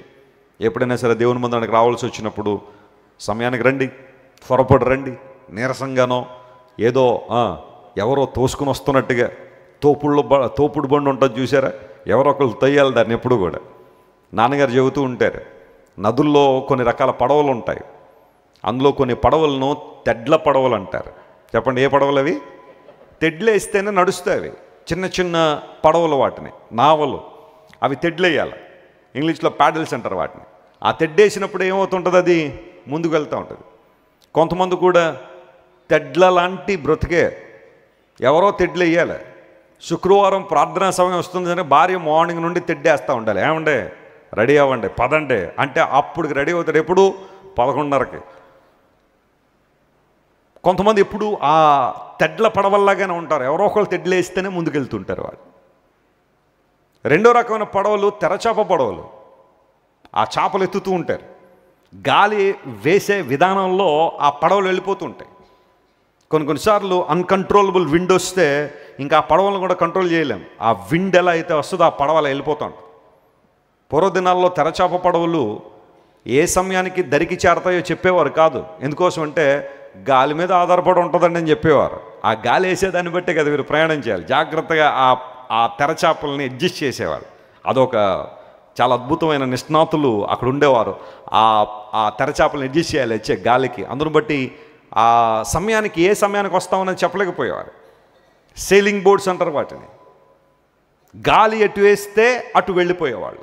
కొంతమంది కూడా అలాగే ఉంటారు భక్తి జీవితం. గాలి ఎటు వేస్తే అటు వెళ్ళిపోయే పరిస్థితి. మందిరం గాలి వేస్తే మందిరం వైపు, సినిమా గాలి వేస్తే సినిమా వైపు. లోక స్నేహితుల గాలి వేస్తే అటువైపు, బంధువులు గాలి వేస్తుంది కొంతమందికి, ఉండలేరు ఇంకా బంధువులు చూసేయాలి. వాళ్ళు మొట్టుకెళ్ళి మొడుతున్నా కానీ ఏం చేయాలా, వాళ్ళనే ఇంప్రెస్ చేయాలి, వెళ్ళిపోవాలంటే బంధువులు ఆ ధ్యాస రాగానే ఇంకెవరిని పట్టించుకోరు. ఇంకా భర్త అంటాడు మొన్నే కదా వెళ్ళొచ్చు, వారమే కదా అయిందంటే నువ్వు ఊరుకో, నువ్వు మాట్లాడక, ఇంకా మా బంధువులు అంటే ఏమనుకున్నావు నువ్వు అని చెప్పి బంధువులు ఇంటికి వెళ్ళిపోతాను. వాళ్ళు నాలుగు తిట్టేదాకా ఇంక అక్కడి నుంచి రారు. ఎంతకాలం భరిస్తారు బంధువులేనా నిన్ను? ప్రతిసారి వెళ్ళిపోతుంటే వాళ్ళకి విసిగిరాదా? మొదటి రోజున రాగానే సీట్లు వేస్తారు నీకు, చక్కగా కుర్చీలు వేస్తారు. ఆ తర్వాత వెళ్ళినప్పుడు కుర్చీలు లాక్కుని కూర్చోండి అంటారు. అయిపోయింది. అందును బట్టే పదే పదే ఒక ఇంటికి వెళ్ళొద్దు నువ్వు ఎప్పుడు కూడా. లోకు అయ్యేదాకా అనవసరంగా వెళ్ళకండి ఆ ఇంటికి, ఇబ్బందులు పడతావు అనవసరంగా. వాళ్ళు ఎంత మంచివాళ్ళు కావచ్చు, ఎంత ఇబ్బందులు, ఎంత ప్రేమించేవాళ్ళు కావచ్చు, పదే పదే ఒక ఇంటికి వెళ్ళడం వలన ఇబ్బందికర పరిస్థితులు వస్తాయి. దైవికమైన విషయాల గురించి నేను మాట్లాడాలి. ప్రార్థన చేసుకుని వెళ్తున్నావా, దేవుని గురించి మాట్లాడుకుని వెళ్తున్నప్పుడు అవి పర్లేదు. లోకసమన బాతగానీళ్ళు, లోకసమన బంధువులు మీరు గుర్తొచ్చేసారండి, బాగా అందులో బట్టి వచ్చేసారండి అంటే నీ గుర్తు వచ్చేస్తారు రాళ్ళు, మరి వాళ్ళకి కూడా రావాలి కదా నువ్వు గుర్తు. ఇబ్బందులు పడతావు కదా అనవసరంగా. తెరచాప పడవలు ఉంటాయి, గాలి ఎటేస్తే అది. కానీ కొన్ని స్టీమర్లు ఉంటాయి, ఇంజిన్ ఆన్ చేసి అక్కడ రడ్డర్ ఉంటుంది, ఆ పడవ క్రింద ఆ డైరెక్షన్ చేయడానికి రడ్డర్ ఉంటుంది కదా, ఆ డైరెక్షన్ ఇస్తూ ఉంటాడు. చిన్న బ్లేడ్ అనమాట, జస్ట్ ఇలా ఉంటుంది అంత బ్లేడ్. ఆ బ్లేడు తిప్పుతూ ఉంటాడు. లెఫ్ట్కి వెళ్ళాలంటే రైట్ సైడ్ తిప్పాలి, రైట్ వెళ్ళాలంటే లెఫ్ట్ సైడ్ తిప్పాలి. ఆ రడ్డర్ని జాగ్రత్తగా కంట్రోల్ చేస్తుంటారు. ఇంజిన్ ఆన్ చేయగానే దిశగా సాగిపోతూ ఉంటుంది అది. మన జీవితాలు కూడా అలా ఉండాలే కానీ తెరచాప పడవల్లాగానో తెడ్ల పడవల్లాగానో ఉండడానికి వీల్లేదు. ఆయన సన్నిధి నిలబడడానికి త్వరపడి రండి. నీకు ఎన్ని పనులున్నా, ఎన్ని ఆ లోక సంబంధమైన పరిస్థితులు ప్రాముఖ్యమైన ఉన్నప్పటికీ కూడా దేవుని కన్నా ఇంపార్టెంట్ ఇంకెవరు లేరు. స్తోత్రం చెప్పండి, హల్లెలూయా. ఆయనకన్నా ప్రాముఖ్యం ఎవరు లేరు. పూర్వదినాల్లో ఇశ్రాయేలు ప్రజల్ని ఒక షోఫార్తో పిలిచేవారు, ఒక బాకానాదం. You have to come for an assembly. మీకు ఒక ఇంపార్టెంట్ విషయం చెప్పాలి, దేవుడు చెప్పమన్న విషయం చెప్పాలి, అందరూ రండి అనడానికి వారి దగ్గర ఉన్న షోఫార్లో 3 సార్లు ఆ షోఫార్లో ఊదేవారు. 3 సస్టైనబుల్ బ్లాస్ట్ ఇచ్చినప్పుడు ఆ షోఫార్ను ఊదినప్పుడు ప్రజలకు అర్థమయ్యేది, మోషే గారు కానీ అహరోన్ గారు కానీ ఏదో శ్రేష్టమైన విషయం మనకి చెప్పాలనుకుంటారట అని గబగబా అందరూ వచ్చేసేవారు. అందరూ వచ్చిన తర్వాత దైవ సేవకులు ఆ మాటలు చెప్పేవారు. ఎందుకంటే ప్రతి ఒక్కరు ఆ మాటలు వినాలి. వినకుండా దేవుని శిక్ష వారి మీదకి వచ్చేది కాదు, లేదా దేవుని ఉగ్రత వారి మీదకి వచ్చేది కాదు. దేవుడు ఆయన చెప్పాల్సిన మాట చెప్పేవాడు, అది శ్రద్ధగా వినాలి. అందును బట్టి ఆ పిలవగానే ఎవరు ఎన్ని పనులున్నా వాటిని ప్రక్కన పెట్టి ఎక్కడికి రావాలి, ఆ ప్రాంతానికి రావాలి. ఆనరింగ్ గాడ్స్ ప్రెజెన్స్, దేవుని సన్నిధిని గౌరవించడం, ఆయన మందిరాన్ని గౌరవించడం, దేవుని చిత్తాన్ని గౌరవించడం. అందును బట్టి హిజ్కియా అంటున్నాడు, యాజకులారా, లేవీలారా, జరిగిందేదో అయిపోయింది, ఇప్పటిదాకా మీరు ఎలా బ్రతికారో తర్వాత సంగతి, కానీ ఇప్పటి నుంచి దేవుడు మిమ్మల్ని ఏర్పాటు చేసుకున్నాడు కనుక ఆయన సన్నిధిలో ధూపం వేయడానికి, పరిచర్య చేయడానికి, ఆయన సన్నిధిలో నిలబడడానికి మీరు ఈ విషయాల్లో ఎలా ఉండకండి, మీరు అశ్రద్ధగా ఉండొద్దు. హిజ్కియా చెప్పిన మాట ఈరోజు పరిశుద్ధాత్మ దేవుడు మనతో మాట్లాడుతున్నాడు. ప్రార్థన చేయడంలో నువ్వు ఎప్పుడు మెలకుగా ఉండాలి. మీ విరోధన అపవాది ఎవరు మింగుదురాని గర్జించిన సింహాలు ఇటు అటు తిరుగులాడుచున్నాడు కనుక మీరు నిబ్బరమైన బుద్ధి గలవారే. చెప్పండి, ఎలా ఉండండి? మెలకువగా ఉండండి. మెలకువగా ఉండమంటే రాత్రి నిద్రపోవద్దనా? అదే అర్థం. మెలకువగా ఉండమంటే కళ్ళన్నీ కూడా అలా తెరిచిపెట్టుకోమన్న దాని అర్థం? No, be sober. ఆ మాటకు అర్థం ఏంటంటే ఎల్లప్పుడూ కూడా అలర్ట్గా ఉండండి. దేవుని స్వరాన్ని వినే మనసును అలవాటు చేసుకోండి. ఆయన స్వరాన్ని గుర్తుపట్టగలిగే మనసును అలవాటు చేసుకోండి. ఎవరైనా మనకు ఫోన్ చేసినప్పుడు అటువైపున ఎవరైనా హలో అనగానే మనకు వారికి బాగా తెలుసు అనుకోండి, ఆ స్వరాన్ని మనం ఏం చేస్తాం చెప్పండి, వెంటనే గుర్తుపట్టి ఎలా ఉన్నారండి, బాగున్నారా, చెప్పండి, ఏంటి సంగతి అని అంటాం. అదొక అన్నోన్ పర్సన్. మనం ఎప్పుడు ఆ స్వరాన్ని విన్నప్పుడు ఎవరైనా ఫోన్ చేశారనుకోండి, వాళ్ళ గురించిన డీటెయిల్స్ అని అడుగుతాం. ఎవరండి మీరు, ఎక్కడి నుంచి అండి కాల్ చేస్తున్నారు, ఏం కావాలండి, నా నెంబర్ ఎలా వచ్చిందండి మీకు, ఏంటండి పరిస్థితులని. ఆఫీస్కి వెళ్ళిన తర్వాత మీ భర్త గారు ఫోన్ చేయగానే ఎవరండి మీరు అంటే ఎలా ఉంటుంది, ఎక్కడి నుంచి కాల్ చేస్తారంటే అంటే ఎలా ఉంటుంది, సాయంకాలం వస్తాను చెప్తారంటాడు ఆయన. నీ భార్య ఫోన్ చేసిందనుకో, నువ్వు ఎక్కడికైనా ఊరు వెళ్ళినప్పుడు ఏమండి అనగానే ఎవరండి అన్నా అనుకో, నువ్వు రా, అర్జెంటుగా ఇంటికి రా, నీ సంగతి తేలుతానండి.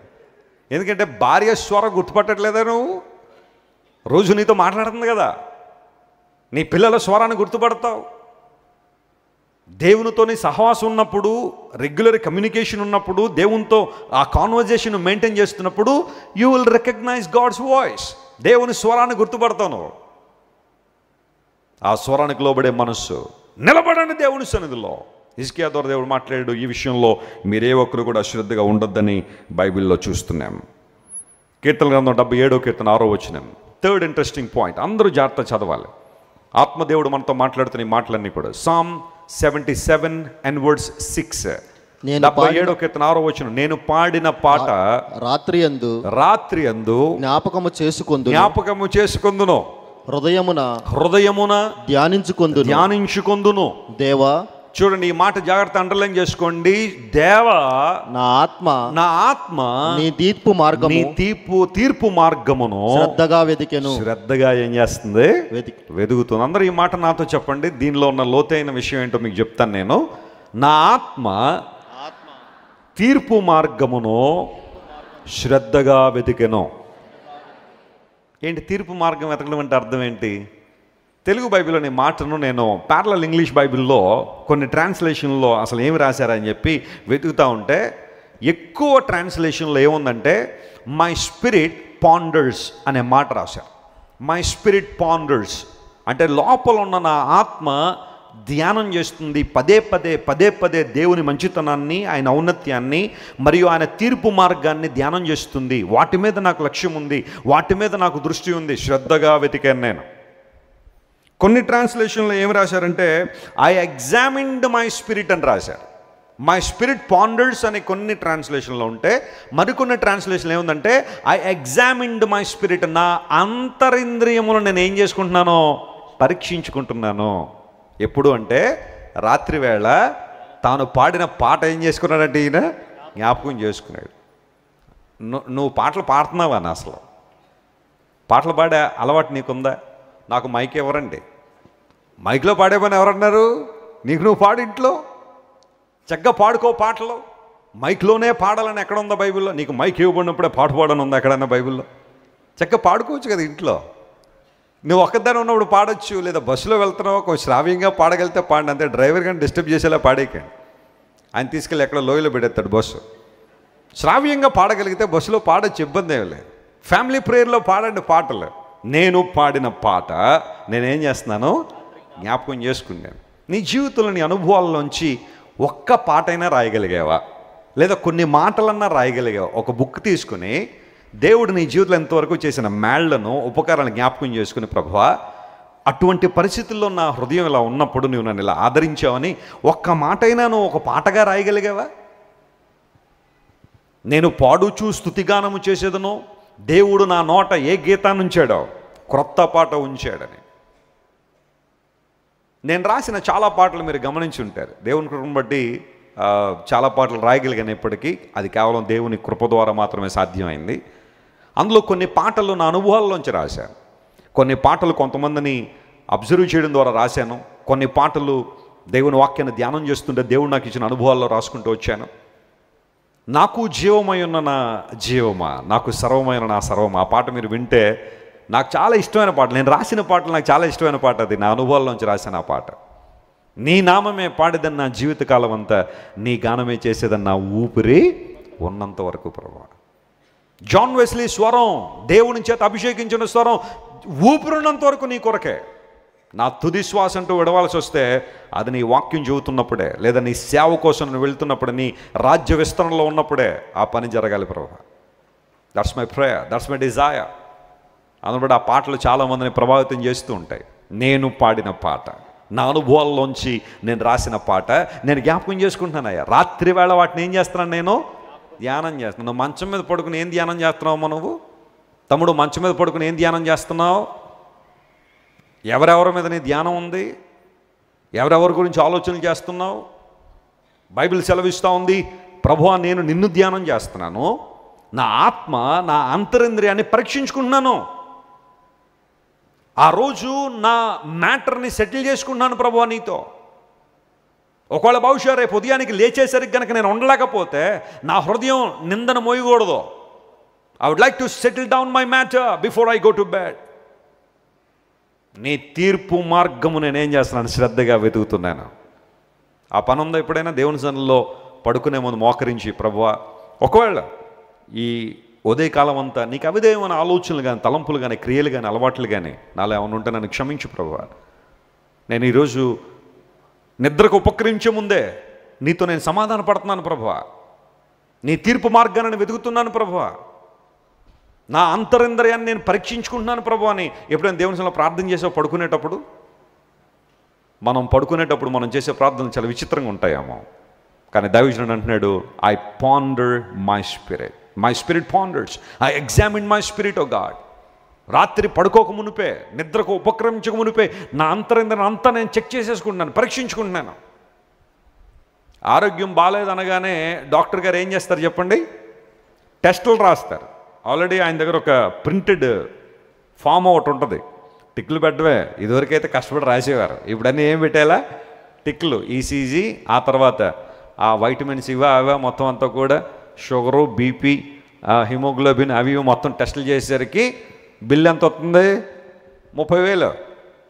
మరికి తప్పదు కదా, మరి టెస్టులన్నీ చేయించుకోవాలి. ఎందుకోసం? శరీరం బాగుండాలంటే, ఆరోగ్యం ఉండాలంటే డాక్టర్ గారు చెప్పిన పరీక్షలన్నీ చేయించుకోవడానికి ఈరోజు ల్యాబొరేటరీలన్నీ చాలా ల్యాబ్స్ అన్నీ చాలా బిజీగా ఉన్నాయి.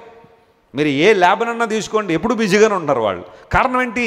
We are testing our bodies for a better health. ఒక మంచి ఆరోగ్యం కోసం వల్ల మనం పరీక్షించుకుంటున్నాం. కారు కొన్నాం, 2 నెలలకు ఒకసారైనా 3 నెలలకు ఒకసారైనా ఆ కార్ని సర్వీసింగ్ స్టేషన్ తీసుకెళ్ళాలి. వారు పరీక్షిస్తారు కార్ని, ఎలా ఉంది, ఇంజిన్ ఆయిల్ ఎలా ఉంది, లేకపోతే కూలెంట్ వాటర్ ఉందా లేదా, ఇవన్నీ పరీక్షించి చక్కగా సెటరైట్ చేసిన తర్వాత అప్పుడు మరలా రోడ్డు మీదకి వస్తాం. మన కార్లు పరీక్షించుకుంటున్నాము, మన వెహికల్స్ని పరీక్షించుకుంటున్నాము, మన బ్యాంక్ బ్యాలెన్స్ని పరీక్షించుకుంటున్నాము, మన హెల్త్ని పరీక్షించుకున్నాం. కానీ what about your inner being? నీ ఆత్మ, నీ ఆంతర్య పురుషుడు పరీక్షించబడుతున్నాడా? నేను రాత్రి పడుకునేటప్పుడు ప్రభువా నా హృదయం శ్రద్ధగా నేను వెతుకుతుంది. ప్రభువా నాలో అనాలోచిత అనుభవాలు ఉంటే కడగండి అయ్యా, నీ రక్తం పోసి కడగండి, నన్ను పవిత్రపరచండి, నూతన ఆత్మతో నన్ను నింపండి, నూతన శక్తితో నన్ను నింపండి ప్రభువా. నీ కొరకు ప్రజ్వలించే జ్వాలగా నన్ను మార్చండి. దేవుని సన్నిధిలో పరీక్షించుకుని పడుకుంటున్నావా? ఇంకో మాట చెబుతాను ప్రియులారా, ప్రభు దగ్గరికి మనం వచ్చిన ప్రతిసారి this is the time of examination. మళ్ళీ మనం ఏం చేసుకోవాలి చెప్పండి? విచారం ఏంటంటే, ఈ రోజుల్లో తమ్మును తాము పరీక్షించుకునేవారు లేరు. కానీ ఏదైనా వాక్యం అనగానే పక్కలో వైపు చూస్తుంటా, నీకే వెస్లీగా చెప్తాను, నీకోసమే. భర్తను చూసి అంటది, ఇక నీకోసమే. మళ్ళీ ఆ సైగులు భర్తను చూసి ఆయనేమో తలదించేసుకుంటుంటాడు. మరి నీకెప్పుడమ్మా? మరి నువ్వు ఎప్పుడు పరీక్షించుకోవా? నువ్వు అన్నింటిలో బెటరా? నువ్వు అన్నింటిలో ఉన్నతమైన స్థానానికి వచ్చేసావా? నువ్వు లేదు కదా. వాక్యం చెప్పగానే వాళ్ళ వైపు వీళ్ళ వైపు చూడడం కానీ నీ వైపు ఎప్పుడైనా చూసుకున్నావా? నువ్వు ఎప్పుడైనా పరీక్షించుకున్నావా? చాలామంది ఈ రోజుల్లో ఎలా ఉందంటే, చేసిన తప్పులు ఎవరి మీదకి నెట్టేయాలని, ఇంకొకళ్ళ మీదకి నెట్టేయాలని ఆలోచన ఎప్పుడు కూడా. బైబిల్ సెలవిస్తూ ఉంది, ఎగ్జామిన్ యువర్ సెల్ఫ్. ప్రభు బల దగ్గరికి వస్తాం మనం ప్రతి ఆదివారం. దేవుని బలను స్వీకరించేటప్పుడు కూడా it's a time of examination. మనం పరీక్షించుకునే సమయం అది. ప్రభువు నన్ను ఇంతగా ప్రేమించాడు, నా కోసం తన ప్రాణాన్ని ఇచ్చాడు, తన రక్తాన్ని దేహాన్ని నా కోసం సమర్పించాడు ఆయన. నేను ప్రభు కోసం ఏం చేయగలుగుతున్నాను? ఆయన కోసం నేను ఏం ఇవ్వగలుగుతున్నాను? ఆయన రాజ్య విస్తరణలో నా పాత్ర ఏంటి? ఆ పరీక్ష ఉందా నీలో? ప్రభు బల్ల దగ్గరికి వచ్చినప్పుడు కొంతమంది ప్రభు బల్ల అనగానే ఇది చర్చిల్లో ఇచ్చేసే ప్రసాదం అనుకుంటారు చాలామంది. చర్చిల్లో ప్రసాదం ఇవ్వరమ్మా, అది ప్రసాదం కాదు. అది ఈరోజు ప్రసాదాల మీద భయంకరమైన రకరకాలైన పరిస్థితులు జరుగుతున్నాయి. వాటిని మెల్లగా మత ఘర్షణలుగా మార్చేయడానికి ప్లాన్లు జరుగుతున్నాయో అనిపిస్తుంది కొన్ని మాటలు వింటూ ఉంటే. క్రైస్తవులు దేవుని మందిరంలో ప్రసాదాలు ఇస్తున్నారా? నో, అది ప్రసాదం కాదు. అది క్రీస్తు ప్రభువారు మనకు నేర్పించిన పద్ధతి. నన్ను జ్ఞాపకం చేసుకోవడానికి దీన్ని చేయండి అన్నాడు ఆయన. ఏంటి జ్ఞాపకం?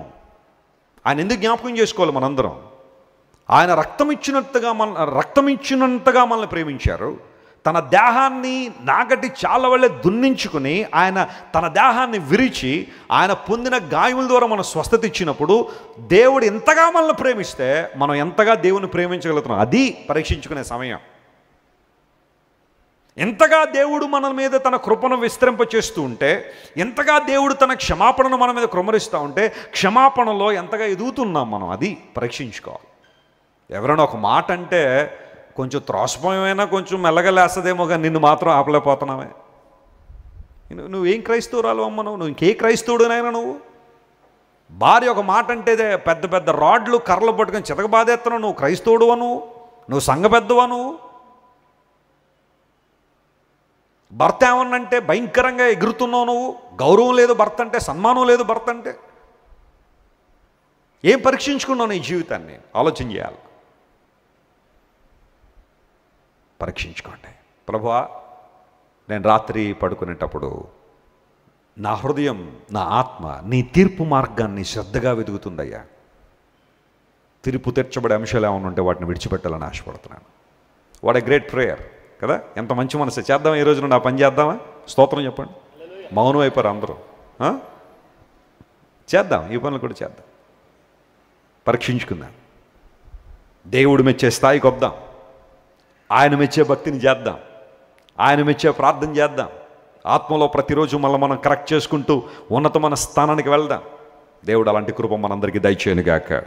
4వ విషయం దగ్గర రండి, త్వరగా నేను ముగించేసిన టైం అయిపోయింది. టైటస్ చాప్టర్ 3 and verse 14, తీతు పత్రిక 3వ అధ్యాయం 14వ వచనంలో పౌలు మహాశయుడు అన్నాడు, మనం శ్రద్ధగా చేయాల్సిన మరొక మాట, మన వారును నిష్ఫలులు కాకుండా నిమిత్తము అవసరమును బట్టి సమయోచితముగా సత్క్రియలను శ్రద్ధగా చేయుటకు నేర్చుకోవాలి. అందరూ ఈ మాట చెప్పండి, సత్క్రియలు శ్రద్ధగా చేయుటకు నేర్చుకోవాలి. సత్క్రియలు అంటే అర్థం ఏంటి? మంచి క్రియలు, మంచి పనులు. ఇప్పుడు ఒక ప్రశ్న అడుగుతాను మిమ్మల్ని, అందరూ జాగ్రత్త, నా వైపు చూడండి ఒకసారి అందరూ. Turn to me, very important question. మనం మంచి పనులు చేసామని రక్షించబడ్డామా, లేదా రక్షించబడ్డాం కాబట్టి మంచి పనులు చేయాలా? వండర్ఫుల్. రెండవది కదా నేను చెప్పిన రెండవ మాట, మనలో ఏ ఒక్కరూ కూడా మంచి పనులు చేసామని మనం ఏం పొందలేదు, రక్షణ పొందలేదు. ఇప్పుడు జాన్ వెస్లీకి రక్షణ వచ్చింది అంటే 100 మంది భోజనాలు పెట్టాడని దేవుడు నాకు రక్షణ ఇవ్వలేదు, లేదా నేను చాలామందికి ఫైనాన్షియల్గా హెల్ప్ చేశానని దేవుడు నాకు రక్షణ ఇవ్వలేదు, లేదా ఒక నేడో రేపో బస్ షెల్టర్ కట్టించాను అనుకోండి, నాకు రక్షణ వస్తుందా? కాదు. మానవుడు భూమి మీద చేసే ఏ మంచి పని ద్వారా కూడా మనిషికి ఏం రాదు, రక్షణ రాలా. మరి రక్షణ పొందిన తర్వాత మనం ఏం చేయాలి? మంచి పనులు చేయాలి. రక్షించబడింది మనం సత్క్రియలు చేయడానికి, కానీ సత్క్రియలు మనం రక్షించలేదు. ఇదే విషయాన్ని పౌలు భక్తుడు అంటున్నాడు, సమయోచితముగా అవసరమును బట్టి సత్క్రియలు చేయుటకు మీరు ఏం చేయండి, నేర్చుకోండి. యేసు ప్రభువారు కూడా అన్నారు, మనుషులు మీ సత్క్రియలను చూసి ఎవరిని మహిమపరచాలి? దేవుని మహిమపరచునట్టుగా వారి ఎదుట మీ వెలుగును ప్రకాశింపనివ్వండి. కొంతమంది ఈ రోజుల్లో నేను మంచి పనులు చేస్తాను కానండి మనుషులు ఎదురు నేను చేయనండి అంటారు. మనుషులు ఎదురు చేయకపోతే ఎక్కడ చేస్తావు? జంతువులు ఎదురు చేస్తావు నువ్వు మంచి పనులు. దేవుడే చెప్పాడు కదా, మంచి పనులు మనుషులు ఎదుటి చేయండి, అప్పుడు వారు దేవుని ఏం చేస్తారు? మహింపరుస్తారు. అలా అని చెప్పి వ్యర్థమైన ఆర్భాటాలు చేసింది కొంచెం అయితే ఆర్భాటాలు ఎక్కువ చేయమన్న ఉద్దేశం కాదు. ఈ వీటిల్లో మనకు బ్యాలెన్స్ ఉండాలి, కరెక్ట్గా ఆ థిన్ లైన్ ఉంటుంది, ఆ రెండింటికి మధ్యలో దాన్ని పట్టుకోవాలి మనం. మన క్రియల ద్వారా, మన మాటల ద్వారా, మన ప్రవర్తన ద్వారా, మన అలవాట్ల ద్వారా, మనం చేసే సత్క్రియల ద్వారా ఎవరికి మహిమ రావాలి? దేవునికి మహిమ రావాలి.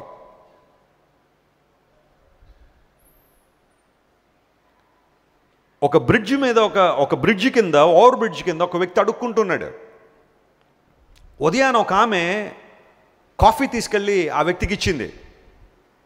ఇచ్చి, బాబు నువ్వు దేవుణ్ణి నమ్ముతావా అంది. నేను నమ్మను అన్నాడు.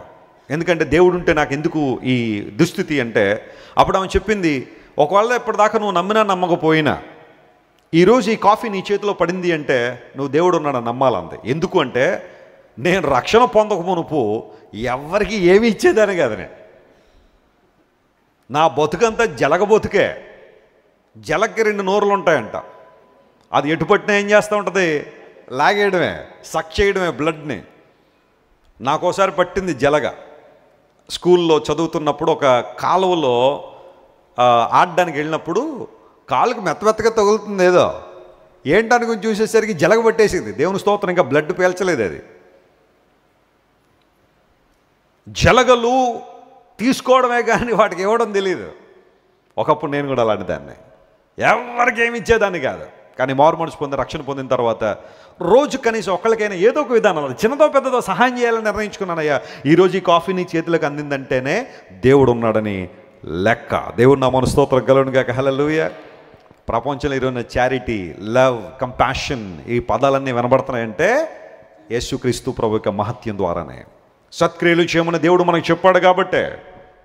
రక్షణ పొందిన ప్రతి ఒక్కరూ సత్క్రియలు చేయడం ద్వారా దేవుని నామం మహింపరచబడాలనే.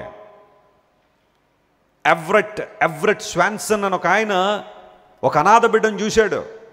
కొరియాలో యుద్ధం జరుగుతున్న ఆ సమయంలో కాళ్ళు చేతులు తెగిపడిపోతున్న అనేక మంది ఆ పరిస్థితుల్లో చిన్న బిడ్డలు చెల్లాచెదరైపోతుంటే ఓ బిడ్డను చూసి ఆ బిడ్డను పెంచుకుందాం అనుకున్నాడు. అలా స్టార్ట్ అయింది కంపాషన్ అనే ఒక ఆర్గనైజేషన్ ప్రపంచంలో. ఒక్క చంటి బిడ్డ, ఆ బిడ్డను గుండెలకు హత్తుకుని ఇకపై నువ్వు నా బిడ్డ, నిన్ను చూసుకుంటాను నేను అని స్టార్ట్ చేశాడు. దేవుని మహిమార్థం చెప్తున్న ఈ రోజున జాగ్రత్తగా గమనించండి. కంపాషన్ ఆర్గనైజేషన్ ద్వారా ప్రపంచవ్యాప్తంగా 29 లక్షల పిల్లలు పోషించబడుతున్నారు ప్రతిరోజు. ఇదేమన్నా చిన్న విషయమా?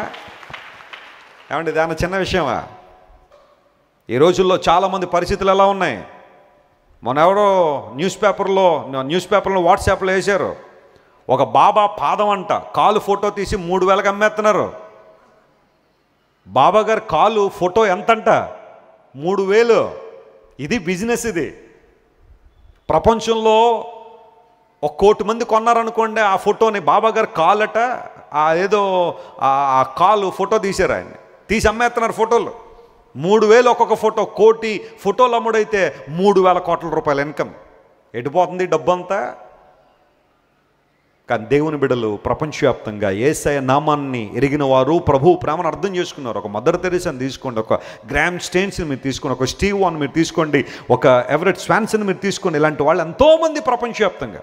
సమారిటన్ పర్డ్స్ అనే ఒక సంస్థ ఈ రోజున ప్రపంచవ్యాప్తంగా ఎక్కడ ఇబ్బందులు ఉన్నాయో, ఎక్కడ కష్టాలు ఉన్నాయో, పరిస్థితులు ఉన్నాయో అక్కడికి వెళ్ళి అద్భుతమైన సేవ చేస్తాయి. ఇవన్నీ ఎందుకంటే సత్క్రియలు నేర్చుకోండి, సత్క్రియలు చేయండి. ప్రతిరోజు నీకు నువ్వే పని చేసుకోవడం కన్నా, నీ కుటుంబం కోసం ఆలోచించడం కన్నా, మరొక్కల కోసం నువ్వు ఆలోచించగలిగితే, మరొక్కరికి సహాయం చేయాలనగలిగితే, ఆ మాట అనగానే కొంతమంది నేనేం చేయగలుగుతానండి, నీకేదో ఉందని నేను చేయమంటలా, నీకేదో లేదని నేను చేయమంటలా. ఆ చేయడం అనేది నీ మనసులో ఉండాలి. Praise the Lord. హల్లెలూయా. నీకు 10 రూపాయలే ఉన్నాయి ఈరోజు, అందులో 1 రూపాయి సహాయం చేయ ఎవరికైనా. రేపొద్దున 10 కోట్లు వచ్చినప్పుడు 1 కోటి రూపాయలన్న సహాయం చేస్తున్నావు. నీకు ఈ 10 రూపాయలు ఉన్నప్పుడు నువ్వు చేయలేకపోతే 10 కోట్లు వచ్చినా కూడా చెయ్యు. ఎందుకంటే ఇవ్వడం అనేది, సహాయం చేయడం అనేది ఎక్కడ ఉండాలా? పాకెట్లో కాదు, లేకపోతే పర్సులో కాదు ఉండాల్సింది. That's an attitude. Do something good. ఒక మాట సహాయమో, ఒక ఆదరణో, కష్టాల్లో ఉన్న వారిని, ఇబ్బందుల్లో ఉన్న వారిని ఆదరించడమో, దేవుని మాట చెప్పడం, వారిని ధైర్యపరచడమో, ఏదో ఒక పని దేవుని మహిమార్థం చేయగలిగితే ప్రభు విశేషంగా నేను వాడుకుంటాడు. దేవుని స్తోత్రం చెప్పండి. హల్లెలూయా. శ్రద్ధగా మనం చేయాల్సిన పనుల్లో సత్క్రియలు కూడా ఉన్నాయి. చివరికి ఒక మాట చెప్పి నేను ముగిస్తాను, సమయం అయిపోయింది. ప్రభు లేఖనాలను మనం పరిశీలన చేస్తే మనం శ్రద్ధగా దేవుని మాటలు వినాలి అని నేర్చుకున్నాం. ఆ తర్వాత శ్రద్ధగా ప్రభు యొక్క సన్నిధిలో నిలవబడాలి, ధూపం వేయాలని నేర్చుకున్నాం, అనగా ప్రార్థించాలని. శ్రద్ధగా మన రాత్రి పడుకునేటప్పుడు మనం పరీక్షించుకోవాలని, తీర్పు మార్గాన్ని శ్రద్ధగా వెతికానని దైవజనుడు అన్నట్టుగా మనం కూడా మాట చేయాలని, ఆ తర్వాత మంచి కార్యాలు చేయాలని నేర్చుకున్నాం. చివరిగా ఎఫెసీయులకు రాసిన పత్రిక 4వ అధ్యాయం 1వ వచనాన్ని చదివితే పౌలు భక్తుడు చక్కని మాట, కుటుంబాలను కట్టే మాట, జీవితాలు నిలబెట్టే మాట దైవజనుడు ఇక్కడ సెలవిచ్చాడు. ఆ మాట చదువుకుని ముగింపులోకి వెళ్దాం. ఎఫెసీయులకు రాసిన పత్రిక 4వ అధ్యాయం 1వ వచనం. కాబట్టి మీరు సమాధానమును బంధము చేత ఆత్మ కలిగించు పరిశుద్ధాత్మ దేవుడు కలిగించు ఐక్యమును కాపాడుకొనుట యందు శ్రద్ధ కలిగిన వారై ప్రేమతో ఒకరినొకడు సహించు. చాలా ఇంకా చాలా మాటలు ఉన్నాయి అక్కడ, కానీ ఇక్కడ ఆగుదాం ఒకసారి.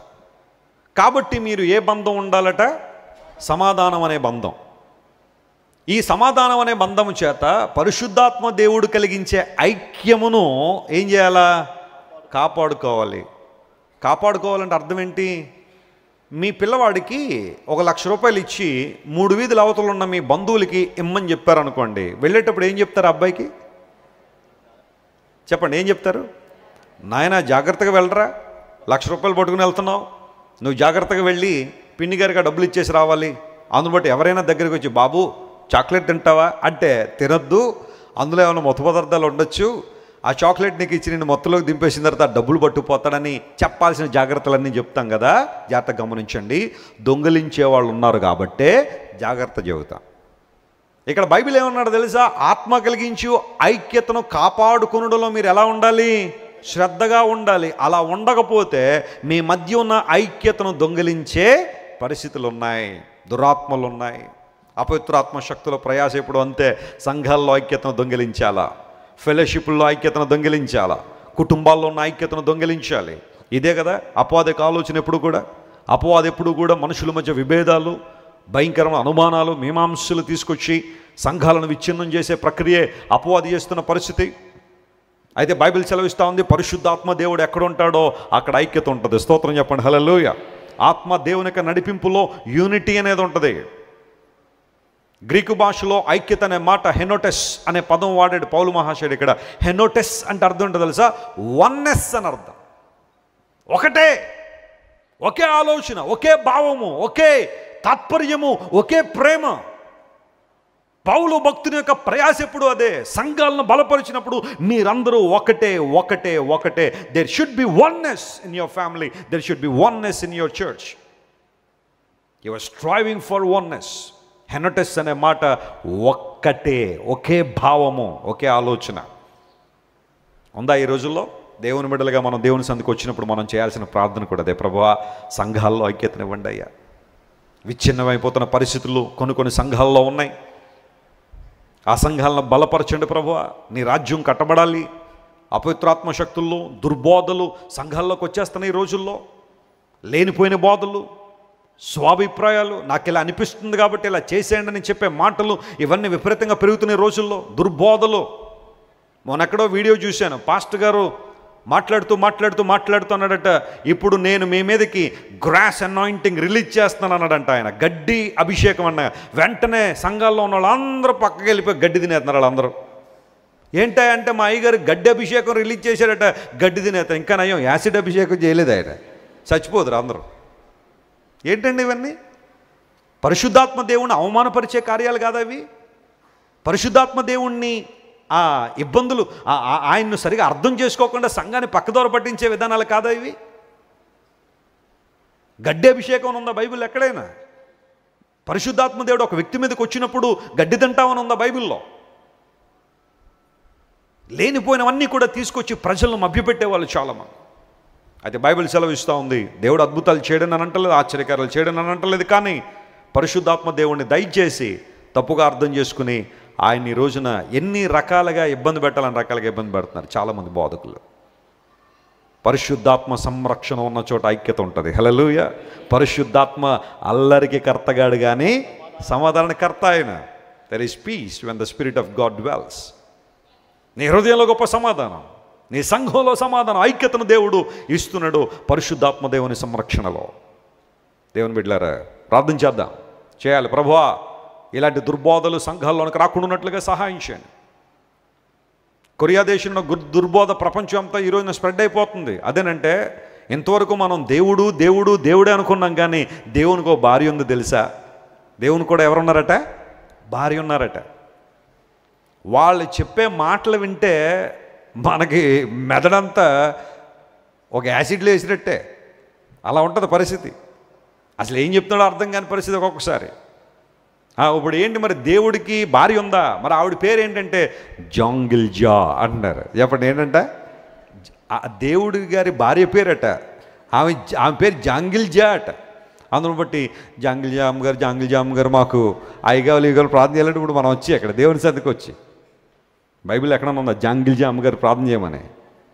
అదేనా నువ్వు నేర్చుకుంటుంది? ఇలా ఒకటి కాదు, రెండు కాదు, దుర్బోధలు సంఘాల్లోకి వచ్చేస్తున్నాయి. దేవుని బిడ్డలారా, జాగ్రత్తగా ఉండాల్సిన పరిస్థితి ఇది. ఐక్యతను కాపాడుకోండి. One doctrine, one baptism, one Christ, one God. Stick to that.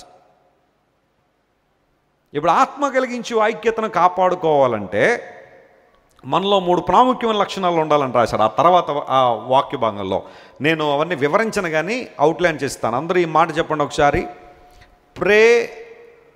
ప్రేదీసా అని చెప్పండి ఒకసారి. ప్రేదీసా. ఇదేదో మంత్రం అనుకోకండి, ఏదో ఒక యాక్రోనిమ్ ట్రై చేస్తున్నాను అంతే. ప్రే అంటే ప్రేమ, ది అంటే దీర్ఘశాంతము, సా అంటే సాత్వికము. Praise the Lord. ఆ 3 రాశాడు అక్కడ పౌలు భక్తుడు.